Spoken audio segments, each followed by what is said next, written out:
The surprise rise in the yen and the less surprising rise in the euro this year have taken away Mrs. Yellen's concern about the international reasons why she should not be hiking interest rates. Specifically, a dollar spike now seems the least of our concerns. So in fact, the dollar is down this year so far. And China is even more protected by what's happened to the yen and the euro than the United States. And China was the specific object of Mrs. Yellen's concern. As well as this international concern being removed, the domestic issue of the US core inflation having surprised us also by rising by 0.5% until this winter has turned out to be something which is likely to last, because productivity growth in the United States has fallen over the last 10 years from more than 3% to less than 1%.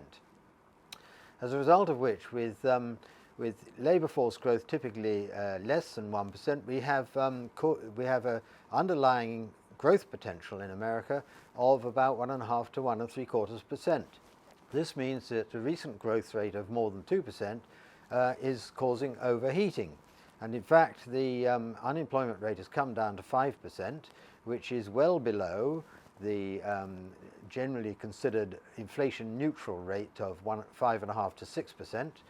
And that fall in unemployment is not surprising, since the growth of jobs has been 2% or nearly for the last several years, well above the growth rate of the labour force.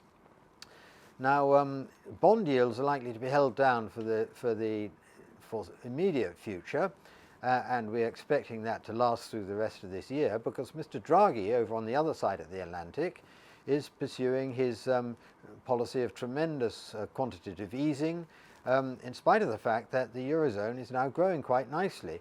And whereas Italy remains a problem, Spain is roaring ahead, and Germany is strong, and France is quite strong. So we expect that Mr. Draghi will be tapering his quantitative easing in a year's time, when it runs out at the end of March.